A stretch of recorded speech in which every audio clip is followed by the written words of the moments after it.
see the exhibitions. But today we are here to meet Charlie and talk about all of the great things he's doing. So Charlie Reynolds is currently an artist in residence at the Hart Artist Residency. And so he's gonna go over lots with us today. And then after, if you want to stay, there will be an activity. So just if you want to hang out and do an activity. So I'm just gonna give it up to Charlie. Yay.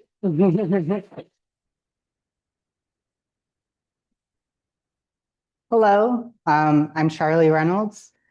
When I was first told that the theme would be movement, I thought it's kind of funny to ask a disabled person about movement. But then, I really thought about it and I was like, actually, I have a lot to say about movement. Um, Movement is an ongoing negotiation with my body.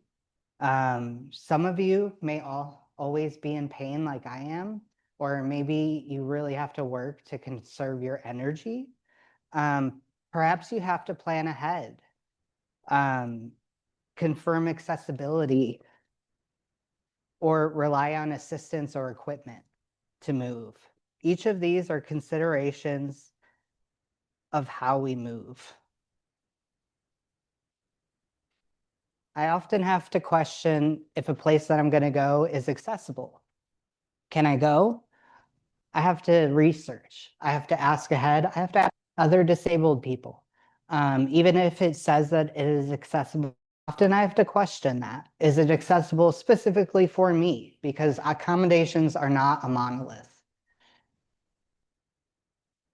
One of my favorite paintings is Christina's World. Anne Christina Olsen, the subject, moved around her farm using her arms. Many interpret the scene as sad or lonely, but for me, the dirt under her fingernails spoke of freedom. Christina seemed exactly where she wanted to be. After being medically discharged from the Navy, I experienced a complete life change. As a newly disabled wheelchair user, returning to school became a significant challenge.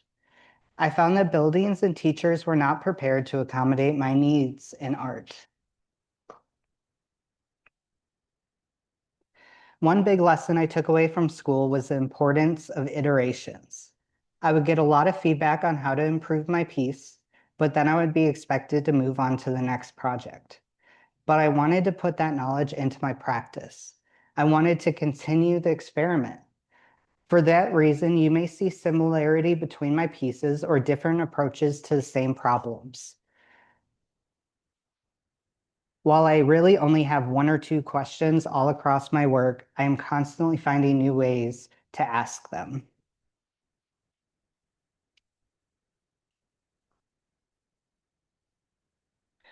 In response to the inaccessibility of art school, much of my practice has been centered around my body. Even projects that weren't deliberately about disability still ended up being shaped by what I could physically or couldn't do, and the choices I made because of it. I was forced to think differently. Unable to work with traditional materials like clay, wood, and metal, I studied art povera, a radical Italian art movement from the 60s and 70s that emphasized the use of poor or humble materials and everyday objects. And these are some examples. I especially love the womb room, which is all crocheted. How big is that piece? That? Yeah. It is a full room. It was in a warehouse in New York. So you actually walk in and you're meant to feel comforted, but also a little uneasy time, like you're being nestled in a womb. And she's done a few iterations of that. There's also one that's colored, but the first iteration was in an all black room and it was all white in Chicago.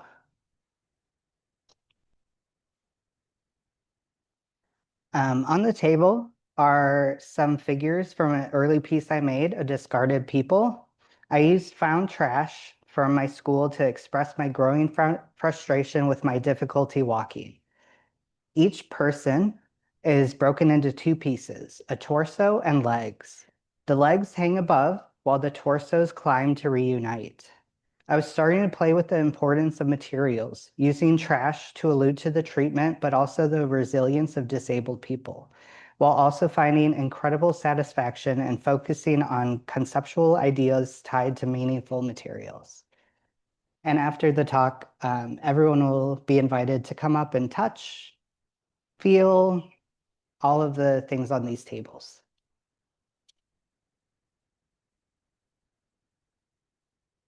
A discarded people later became little soldiers, an installation piece containing 500 individual wax people. Each figure is a mix of wax and the ashes of my military uniforms, the same ones that I wore on deployment. Many of the figures have missing body parts or sections of pooled wax that mimic wounds and blood. So you burned your uniform? Yes. I after I got out of the military, I was very angry and hurt, and I carried the uniforms with me from house to house, always in a box. I couldn't stand to part with them, but I also couldn't stand to look at them.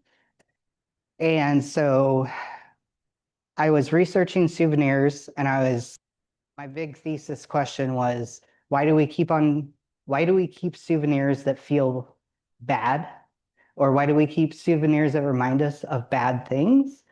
And so at the end of my research, I kind of came to the conclusion that we could rework those souvenirs to create new memories.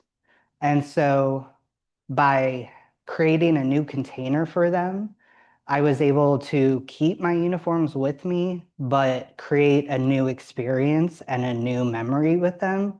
So now when I look at them, I think of my undergrad experience and I think of graduating and I think of all of those memories with that rather than thinking of all the bad things I did in those uniforms. Thank you for your question. As I began building my practice, one question persisted throughout much of my work.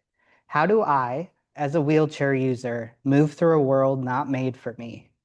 I began to wonder how I could capture and share my unique experiences. How can I explain to you what a seizure feels like?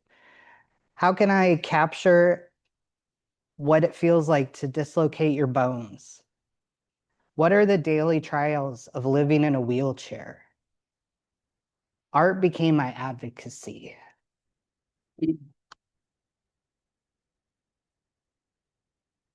I grew really interested in dematerialization, a type of conceptualism that is interested in the why over the what. It shifts the focus from the physical object to ideas, instructions, and performances. Instead of looking outward for materials, I began to see myself as the object. Instead of trying to make art objects about my experiences, how could I be the experience? My first step into dematerialization was partially inspired by Yev Klein's Blue Period. Despite the controversies surrounding this work, I began daydreaming about the beautiful designs I could make with only blue paint and my wheelchair.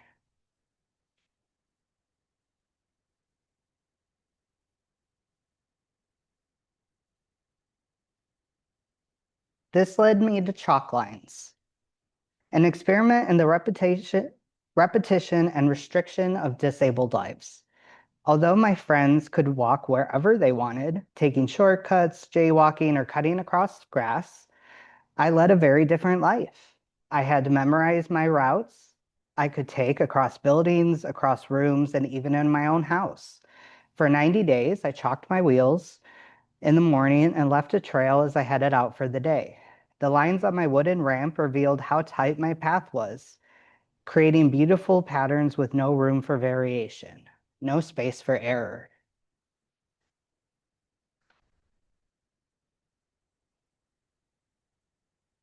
At the same time, I started working on a similar piece featuring my wheelchair. When I was in the Navy, I was an obsessive runner. It was an addiction. When my doctors told me I would never run again, I was 21. By 23, I was in a wheelchair. My current chair is my fifth one. Despite what many people think, I love my wheelchair. It is my friend, a partner, an extension of my body. I wouldn't be able to go anywhere to explore without it. So when it came time to retire my first chair, I mourned it. In contemplating movement, my first wheelchair is laid to rest, laid out piece by piece with care, a thorough exam and autopsy for an object that carried me for years. You know how many pieces there? Oh, I did. It was 325 or 329. It was originally going to be the name of the piece was the number, which is why I know.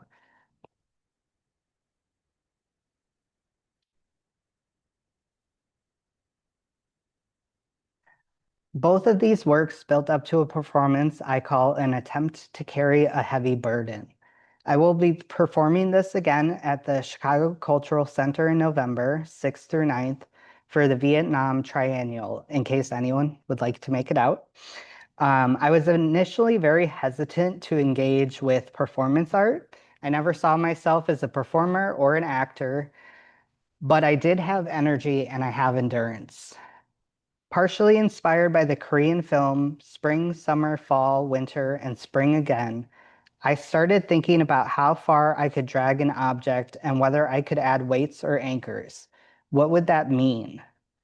This performance involves me moving an oil drum, which represents the oil that my ship guarded on our deployment. In the next interaction, the oil drum will be taken off of an Iraq war rug and then returned to it, bringing the resources back to the country it was stolen from.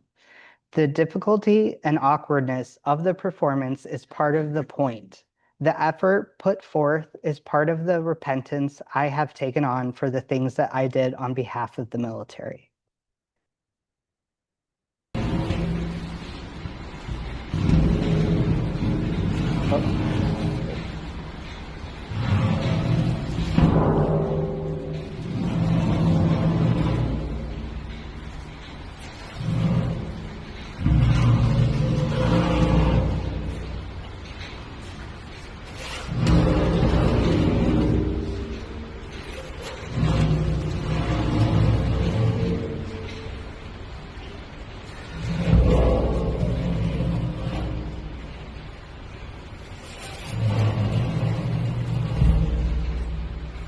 It's okay, we can live with it.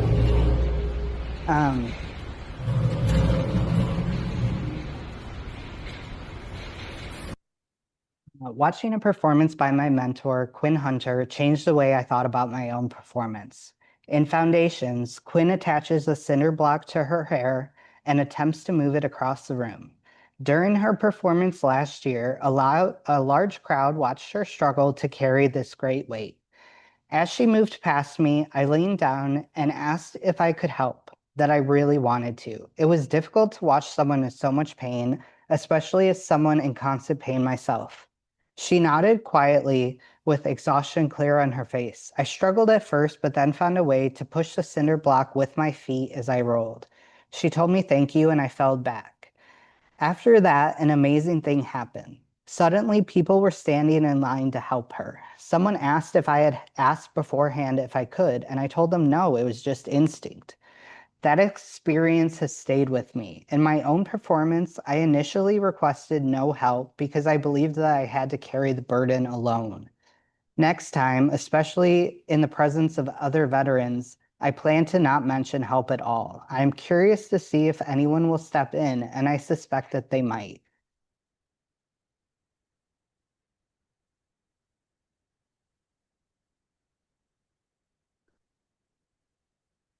Some works by Laying the Keel and Dress Blues were more influenced by my height than anything else. Laying the Keel consists of 3 weavings, with the middle one lowered to my height. The first and last weavings depict my military contracts, but the middle is my personal story sewn in thread. It's my height because it's for me. It's my story. It's not for anybody else. Laying the Keel led me to Dress Blues. I knew I wanted to make a ship I was just stuck on how to do it. Laying the keel in the naval world is a formal recognition of the start of a ship's construction and usually a time of celebration. The piece announced the beginning of my construction, whether the sides. Oh, the piece announced the beginning of the construction. At that time, I didn't know whether the sides of the boat would be the weavings, which was one of my original plans, or not. It was the start of a journey, though.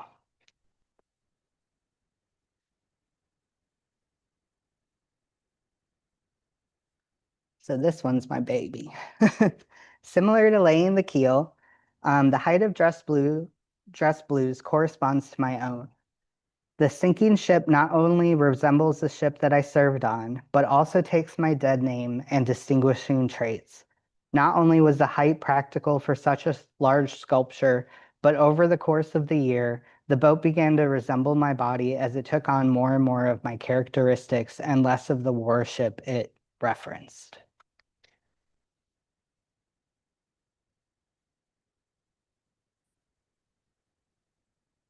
Dress blues is about a lot of things, but mostly it's about movement or lack of it. In my thesis, I talk about lag time, an experience where trans people are always left in a waiting room, a temporal dysphoria where a better future is always promised if only the right care, clothes, or societal recognition came along. Similarly, veterans understand lag time as well. We even have a phrase for it, hurry up and wait. The fragility of this structure is intentional. Like my body, the boat gets injured. Instead of worrying about perfection, the holes and wounds are dutifully sewn up. Inspired by the Japanese philosophy of wabi-sabi, the sculpture leans into imperfection, finds beauty in brokenness, simplicity, and natural decay. My boat, USS Bridget, is both sinking and floating. It's both me and not me, the past and the present. The sculpture stays in limbo, crumbling under its own weight. While I embrace the boat's failure, I refuse to let it fully fail. Instead, it stays like this, frozen in time and partially propped up, perpetually dying.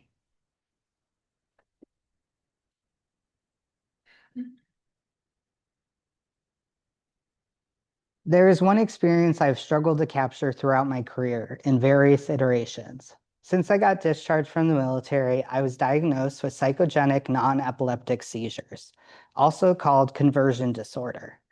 Basically, my body converts extreme pain or stress into seizure-like activities.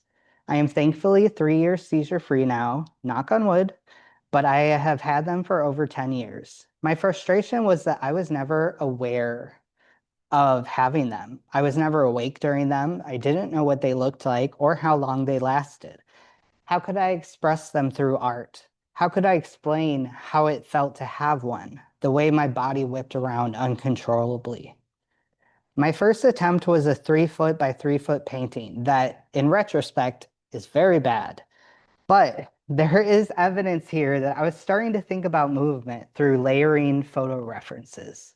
And I was trying to capture how it felt to have seizures. It was an important first step. My second attempt, which came much later, was far more successful. Called Unnatural Conversion of Energy, this photo series uses burst photography to mimic long exposure techniques. By doing some exercise in a hot room, I induced a seizure while an artist photographed my rhythmic jerking. When layered, the photos look almost like dancing. It's one of my favorite pieces I've ever done.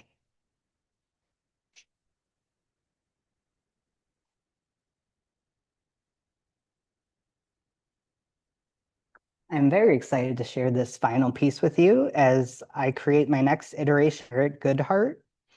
The original project, called Beach Party, was very important to me. I was born in California and later stationed there. From the moment I got back there, I was in the ocean. I've always been drawn to the water. It's part of the reason I joined the Navy. Unfortunately, not a lot of beaches are accessible. My goal was to bring the beach to me.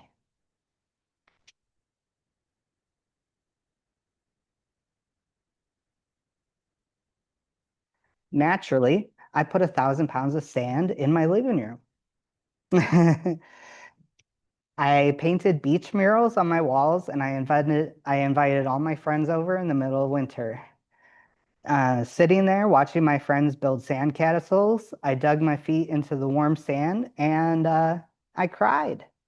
I wasn't expecting that. It was supposed to be a really fun project, but I don't know why putting my feet in the sand unlocked something in me, but it made all the work worth it.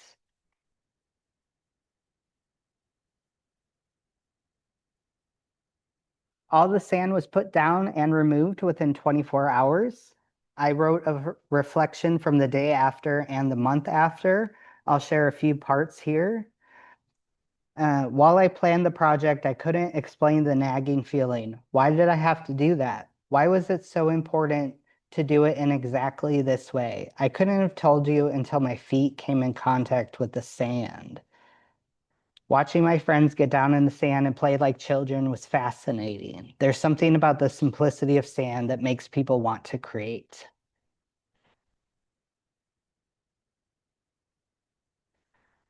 The one month reflection. I spent a lot of time burying my feet in sand, and memories from California and my Navy life came flooding back. I never imagined that my PTSD would factor into this project at all. Somehow it became more personal than I intended.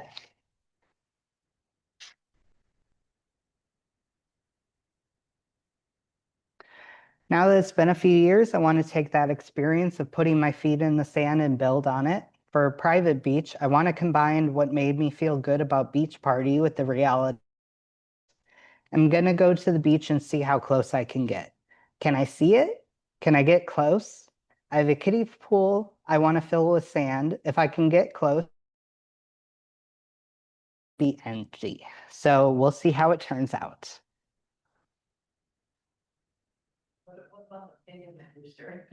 Oh, yes, sorry. So, for anyone that might be a salty sailor here, pigs and roosters are traditionally tattooed on sailors' feet for good luck because when there used to be, I can't think of the word, when the ships used to go down, the pigs and the roosters were the only things that survived because they were in wooden crates, so they would float. And so sailors will get a rooster and a pig on each foot because it's a good luck sign to prevent you from drowning.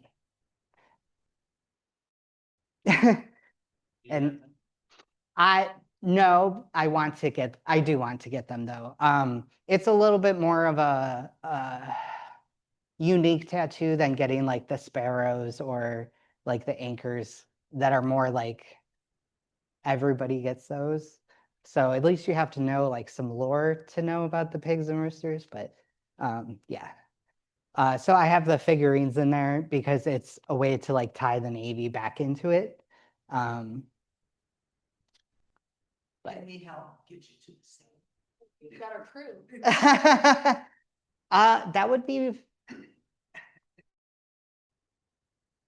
That would be interesting.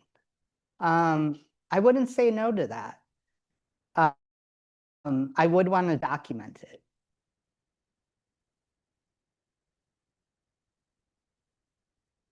I would like to talk to you after. Yeah.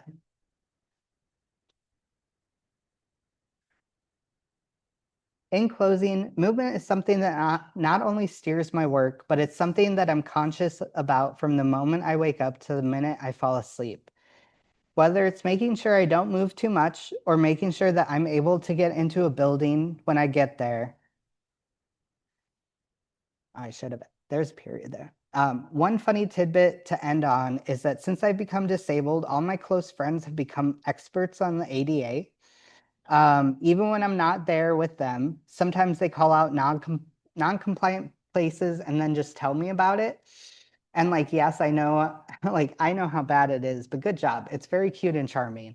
Especially when I had a service dog, they would become like very adamant And they'd be like, you're supposed to allow service dogs in. And then they would like call me and be like, you should know about this place. And I'm like, yes, yes, like, thank you. It's very sweet. They are very militant now that they know all of the laws. But yes, that's it for me. And of course, questions. Can you tell us a little bit about your growing up years and where you were raised? Oh, yes, I was a bit of a military brat. I was born in Chula Vista, California, and then we moved to Illinois. I lived in Kankakee County and then the south side of Chicago and then Chicago suburbs. And then I went back to California and then I was stationed all over. So I don't like if you were to ask me like where are you from? I would say I spent the most time in Illinois, so that's probably the closest. Did you end up at Hart? Oh, that's a good question. They actually approached me because the studio is fully accessible. Which is very nice. I've never been able to go on a residency because most of them are not accessible. So yeah, I was very excited when they approached me about accessible residency and I hopped right on it. Oh, well, yeah, I mean, I did thoroughly check and I asked them a lot of questions. But yeah, I've never been in an accessible house before, so I can use my wheelchair all over the house, which is amazing. Um, and it's been quite an experience, and they've been very generous, so it's been very nice. And I hope more residencies take after them. Yeah. I believe there's accessibility maps at some beaches. I know there's Carolina, there's one at State Park. Yeah. You can access those. Yeah, I found some like accessible stuff. I've also found like inaccessible like mat so I could get like part way to the beach, but then there were stairs. So sometimes it's imperfect, but it is more accessible here than anywhere I've ever been. I will say that. I think Petoskey State Park has a free wheels accessible chair that you can even get in the water. Yeah. Yeah, someone told me about that. I gotta look it up.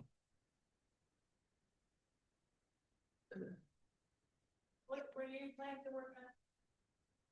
Oh, I have a few big projects in the work. Right now, I'm working on a big project about my mom. My mom died when I was very young. And 2 years ago, I went to go visit my grandma and I saw baby pictures of myself for the very first time. I didn't know that they existed. So I took those photos for my grandma, and I also had some long conversations with her that I recorded. And so I'm making weavings out of those. I'm taking some of the dialogue from my grandma and I made poetry out of it, and I'm putting that on top of the pictures. So that's going to be a fairly large series.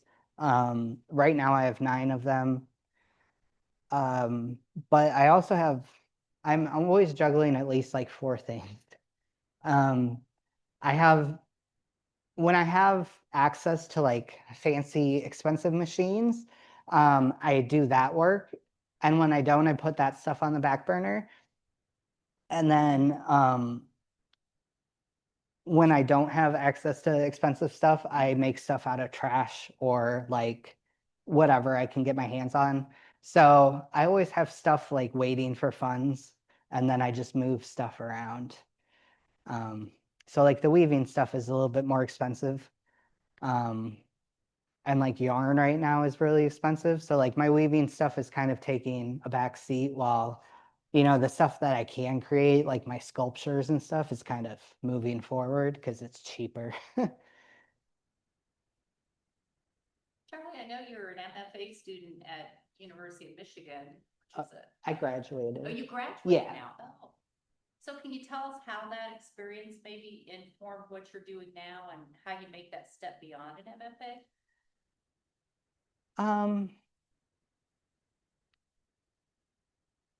I wouldn't say, well, I mean, it wasn't really intentional. I guess I just decided to make another thesis project. Okay. I mean, I've never had problems coming up with ideas. I mostly just have issues getting access to what I want. Like I picked U of M because I really wanted to get access to the TC2 loom, the Jacquard loom. That's what made me think of it, was because that's what the expensive equipment is. Yeah, because I've always wanted to be a weaver, but it's really hard on your shoulders. And the TC2 loom is a digital loom that you can put your information in. And that's where I did this. I uploaded like my first page of my contract. And the TC2 is a lot less hard on your body. And so I only applied to schools that had that because I was looking for accessible equipment. And not everywhere is going to have that. So I can't really weave on a normal loom. I've tried, but it's just too hard on my body.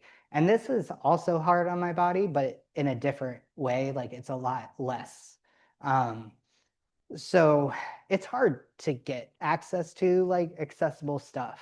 Like a regular loom is probably like somewhere between like $50 and $100. To use the accessible loom, this is like 30 to 50K. So that's what I say, like I make what I can when I can. I would love to be able to do this all the time, but it's just not, I just can't. So when I can't, I just, I make stuff more like this on this side of the table. And please feel free to come up. You can touch it, you can look at it, turn it over. But that's just kind of, I found that money and accessibility really are conjoined. And so the more money, the more accessible something is.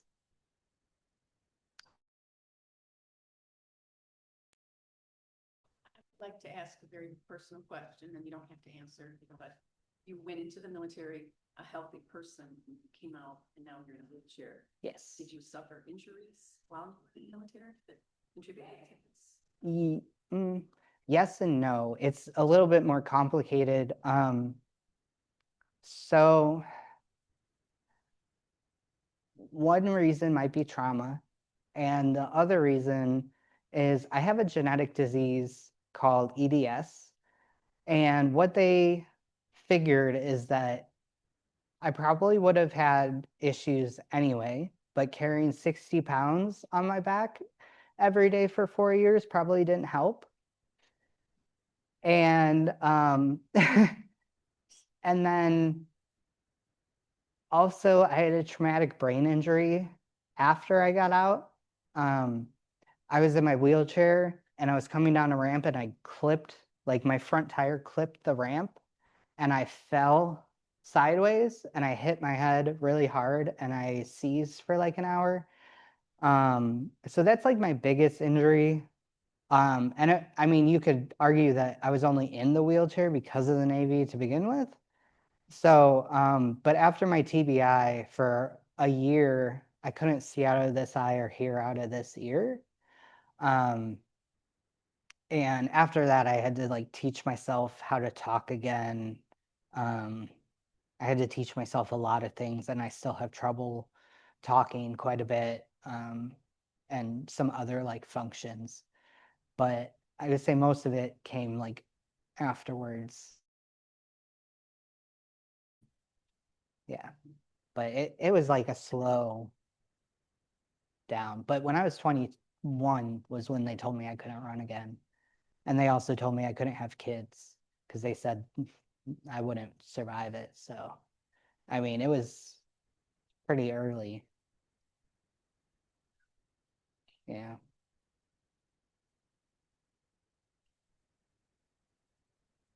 Where are you now? Where do you live now? Oh, I live in Dexter, Michigan, because I graduated from uh, University of Michigan, and I'm just kind of chilling. I have my big show in Chicago in November, which is the Veterans Triennial, and I'm kind of waiting until that's over because it's been a lot. I've had a very busy year building up to that, and then I'm kind of gonna decide where I go after that. Um, I might move, I might not. But the triennial is like my big thing. I taught like a creative rebellion seminar building up to that, and I'm gonna be one of the main pieces. And my dress blues is going to Chicago, so that's like my big focus is like this show. And after that, I'll kind of be free to go wherever the wind takes me. I'm curious about the trash art, like Oh. stuff. Do you let stuff you find influence it, or do you have an idea before you go into it, Oh, or does the process, like change? I I like to put restrictions on myself and then I kind of go from there. So like with the trash, I only got trash that was like outside my studio from the school. So like anything I picked up outside there. So they had very interesting trash because it was like a metal shop. But like yeah, I mean it depends. I'll put restrictions on myself for certain things. Um, but for that project, I was like, yeah, I'm just gonna pick up as much trash. And also like people started to figure out that I was doing this. And so they started to bring me trash. They were like, oh, you're the trash man. They were like, I have some very interesting trash I would like to give you. And I was like, yes, please. So like I would come into the studio that day and like there would be like new trinkets. um, but like also I keep stuff in my studio where I'll be like, this would be perfect someday. When I'll just like have like a box of like, like those like puffy colored things. And I'll just be like, one day, one day. So I'm a bit of like a trash man. And if I wasn't an artist, it probably wouldn't be charming. But yeah. um, my husband gets a little annoyed sometimes. But yeah, as long as it's an art supply, that box of sticks, you're like, yeah, those are for art. So I mean, I have like 3 boxes of dress patterns right now that I didn't use for my ship, and I gotta find some other use for them. So I'll probably have a project where I'm like, yes, like dress patterns. Sometimes the material finds the project or the project finds the material. Don't share your address, you might be getting all kinds of things in the mail. Similar question, just the piece on the left, but inspired that. Oh, so I'm a model in that one. That isn't mine. The artist there is Machine Dazzle. And I was in their runway show called Ouroboros, and they were actually inspired by me. I was the only model that they specifically requested. And so they made that outfit for me. And the only thing that they like really demanded was that they wanted to put 2 giant balls on my chair. And I was like, well, absolutely. So, but I loved the piece that they made for me. Um, it was a lot of fun. But everybody's was made out of trash that they had collected out of the Huron River. And I mean, they washed all of it, but even the socks were out of the Huron River. So their studio was crazy. Like you would walk by their studio and they had like a whole wall of just like milk jugs. you know, or they would have like a whole wall just like of like all the same time of trash that they had found. So I was really excited to be part of that. Machine Dazzle is like a great costume designer in New York. But yeah, that one was a lot of fun. And you don't have service dog now? No, he passed last year. Yeah. Thank you so much. This is so beautiful. Oh, thank you. Our mom is in a wheelchair, and I'm just curious, do you ever connect with other people who are also in wheelchairs and help facilitate art or? Um, I have wanted to do so like I teach, but I can't really do a 9 to 5.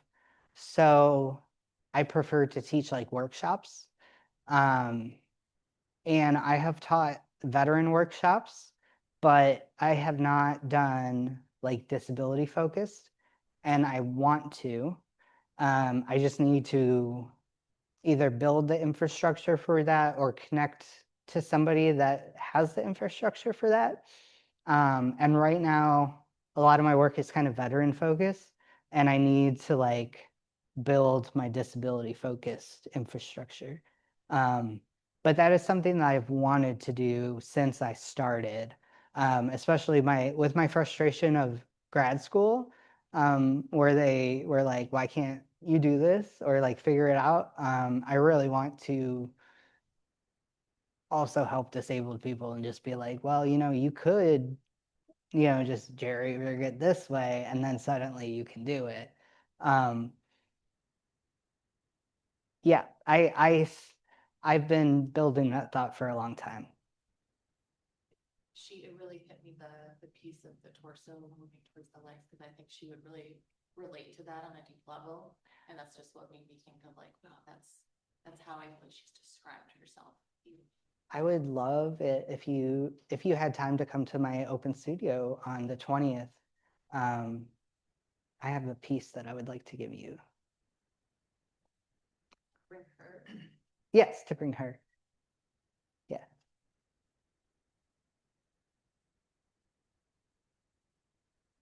Any other questions? Yes. Yes, as I was noticing you up front, and then when you turn and face me, I noticed your t-shirt or a sweatshirt, Yes. and, no one seems to be talking about this. Yes. So when I was in my grad school, I was making a lot of veteran work, and but I wasn't talking to other veterans because when I got out of the military, I felt very betrayed by the people that I served with. And I just didn't feel comfortable talking to other veterans. One of my mentors kept telling me, though, that I needed to meet this guy named Aaron Hughes and that he was in Chicago. And you know what? I was going to Chicago for a conference. So I was like, okay, I'll meet this Aaron Hughes. Like 5 people told me to meet Aaron Hughes and that he would change my life. And I was like, fine, I'll meet him. And I met him for coffee, and we met in the morning time, and I think we left that cafe at 3 p.m. And he was talking to me about this organization called About Face. And it was previously called Vietnam Veterans Against the War. And for the newer generation, they changed the name to About Face for the Iraqi veterans that were coming back. And I had never met a group of veterans that were anti-war. I didn't know that they really existed, and I felt very alone about being anti-war when I came back. I felt like nobody else felt ashamed for what they did. And suddenly I met Aaron, and he was saying the same things that I was saying. And I felt very heard for the first time. And he was like, hey, you know, there's this whole organization of people that feel the same way as you. And I was like, oh, you know, so I started talking to them. I joined About Face in my second year of grad school.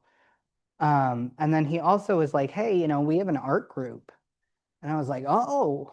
And he was like, yeah, you know, become part of this veteran art movement. And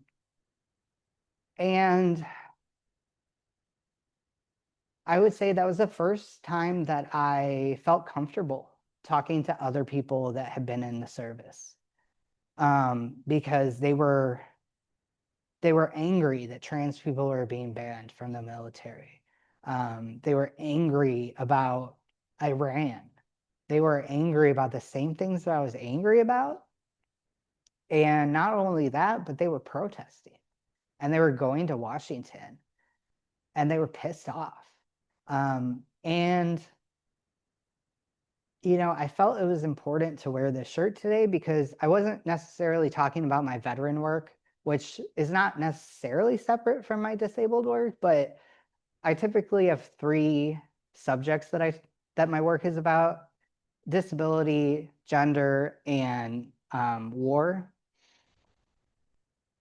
And so I'm not necessarily, I didn't show you my work about war, but it is definitely a big part of my work.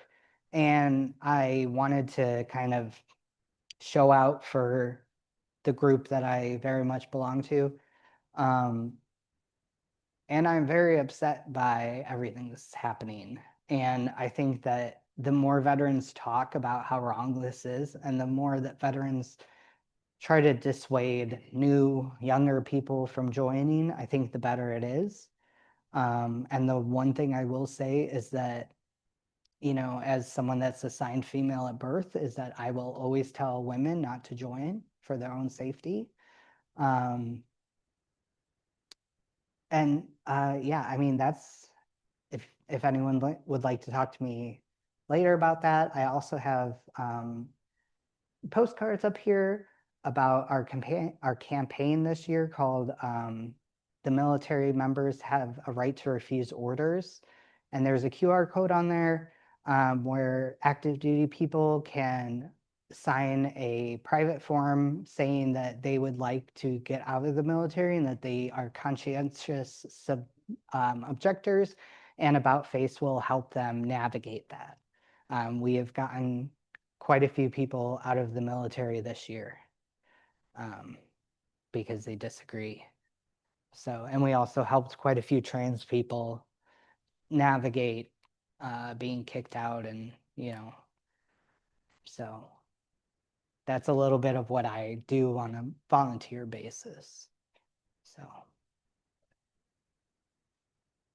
I guess to explain why I was interested, because I lived in a generation where all people were forced into military, Yes. and I didn't. And so I understand that discussion, but you have to say about that. Thank you. Yeah, both my grandpas were in Vietnam. They both had very different experiences. Well, you're amazing. Thank you.